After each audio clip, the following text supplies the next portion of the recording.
Ce message vous a été préparé par le Ministry of Unlimited Holy Ghost. Et vous êtes avec Mauro Dieu d'amour, volume 2, la venue du royaume de Dieu. Que la paix et la grâce vous soient données de la part de notre Seigneur Jésus-Christ. Numéro 143, l'évangile de Jésus-Christ. Prions. Père éternel, nous te remercions ce matin parce que tu nous as gardés pendant toute la nuit. Et ce matin, tu nous donnes une autre occasion d'écouter ta parole.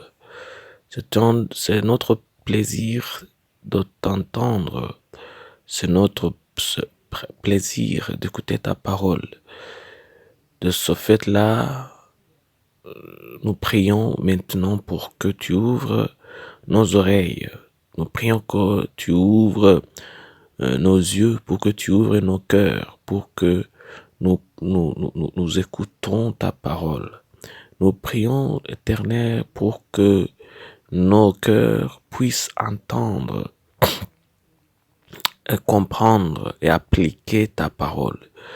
Père éternel, nous te remercions et nous prions au nom de Jésus-Christ pour que ta parole reste en nos cœurs, pour que ta parole continue à nous changer, pour que ta parole continue à nous guider, pour que ta parole continue à guérir nos corps, nos esprits et nos pensées. C'est au nom de Jésus-Christ que nous prions. Amen.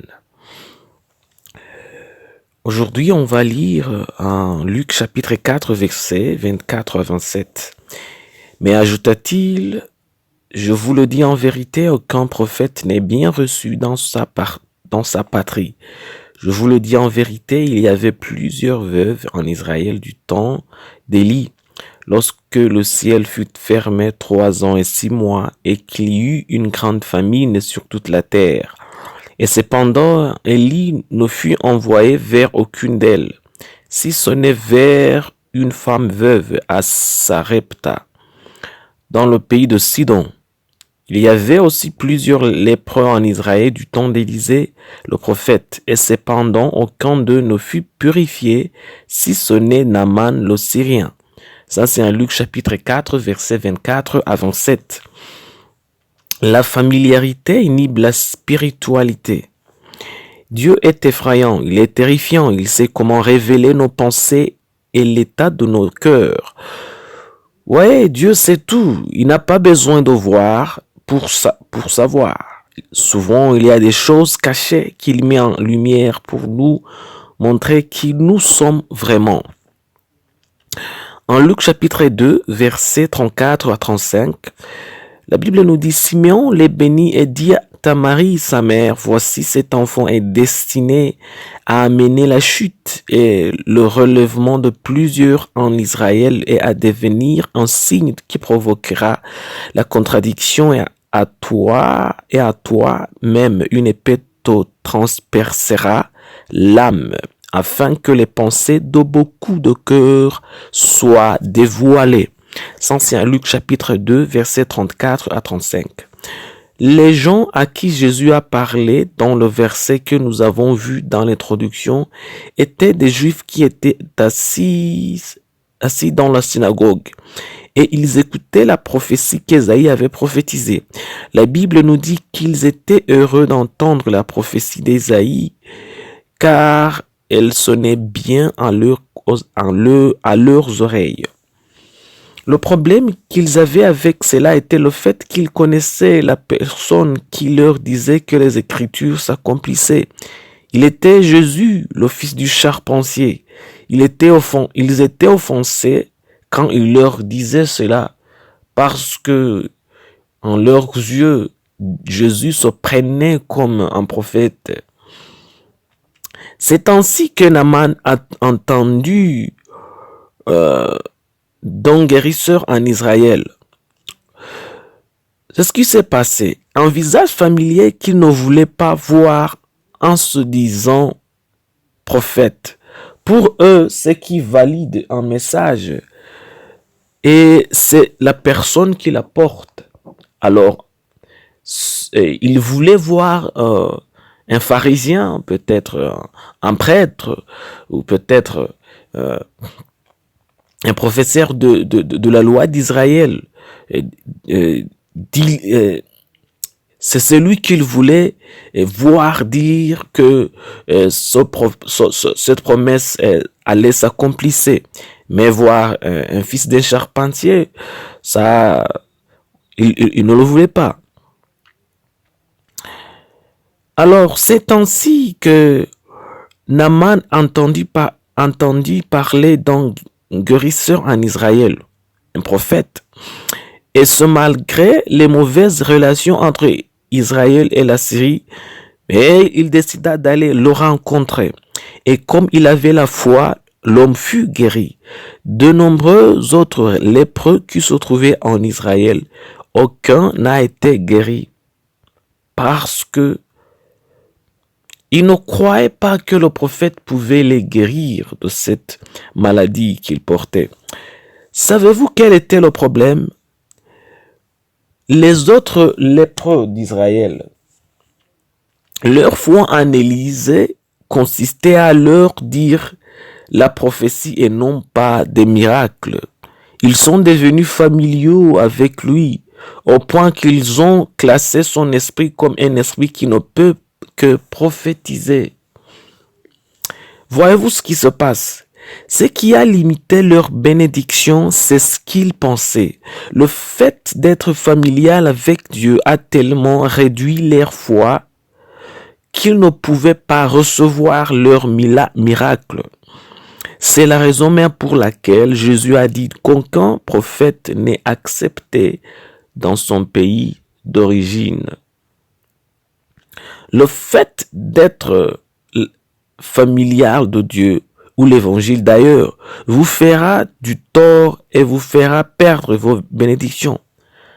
Je crois que vous vous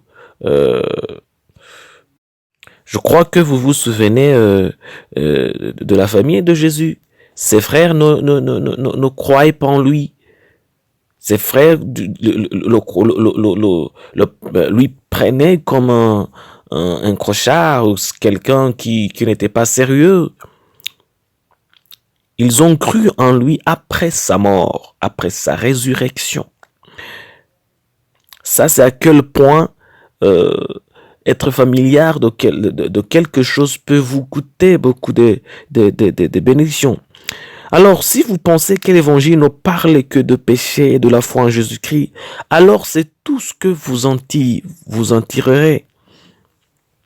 Mais si vous croyez que l'évangile est un message rempli d'esprit et assaisonné de la puissance de Dieu, alors c'est ce que vous verrez. Ce que vous voyez de l'évangile est le résultat de votre foi à lui.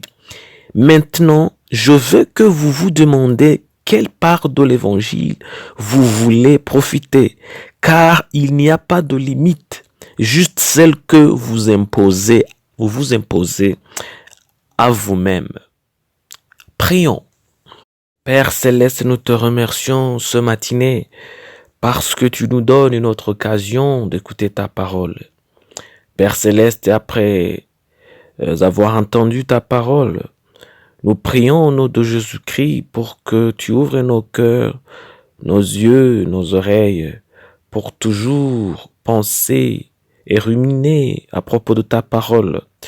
Père Céleste, nous prions aussi pour que tu nous enlèves l'esprit de familiarité qui nous pousse à sous-estimer la puissance de l'Esprit de Dieu et la puissance de l'Évangile. Nous prions pour que nous recevons toutes les bénédictions qui sont attachées à la parole de Dieu, et à l'Évangile. Père Céleste, nous prions pour que nos foi s'agrandissent, pour recevoir, pour accepter, pour engendrer toutes les promesses que la parole de Dieu nous donne et que l'Évangile nous donne. Nous prions au nom de Jésus-Christ que nous appliquons tout ce que nous écoutons de ta parole. C'est au nom de Jésus-Christ que nous prions. Amen. La promesse d'aujourd'hui, on va la trouver en Philippiens chapitre 3, versets 9 à 11. Et d'être trouvé en lui, non avec ma justice, celle qui vient de la loi, mais avec celle qui s'obtient par la foi en Christ. La justice qui vient de Dieu par la foi, afin de connaître Christ et la puissance de sa résurrection et la communion de ses souffrances, en devenant conforme à lui dans sa mort, pour parvenir, si je puis, à la résurrection d'entre les morts. Ça, c'est en Philippiens chapitre 3, versets 9 à 11. Merci d'être avec nous. Je prie pour vous, pour que les bénédictions de l'Éternel soient avec vous. Je prie pour vous, pour que votre foi s'agrandisse pour recevoir toutes les promesses que Dieu vous a données en Christ. Je prie pour vous, pour que vous recevrez toutes les promesses que Dieu a attaché à l'évangile. Je prie pour vous, pour que la main de Dieu reste avec vous. Je prie pour vous, pour que la parole de Dieu reste avec vous. Je prie pour vous, pour que tout ce qui appartient à Dieu, pour tout ce qui appartient à sa parole, tout ce qui appartient à l'évangile vous soit donné et que vous reste avec vous. Je prie pour votre famille, je prie pour votre business, je prie pour tout ce que vous faites, pour que la main de Dieu reste avec cela. C'est au nom de Jésus que je prie pour vous et pour moi, pour que vous gardez la parole de Dieu en vous, pour que vous restez et que vous habitez dans la parole de Dieu pour toute votre vie. C'est au nom de Jésus-Christ que je prie pour vous et pour moi. Je prie aussi pour que vous obéissez toute parole qui vient de la bouche de Dieu. C'est au nom de Jésus-Christ que je prie pour vous. Amen. Que Dieu vous bénisse.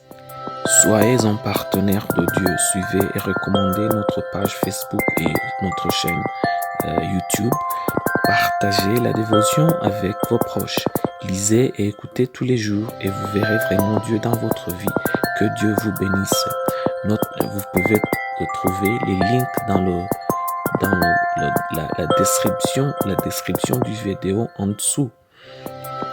Cet message vous a été préparé par le Ministry of Unlimited Holy Ghost et vous a été présenté par Mahoro Dieu d'amour.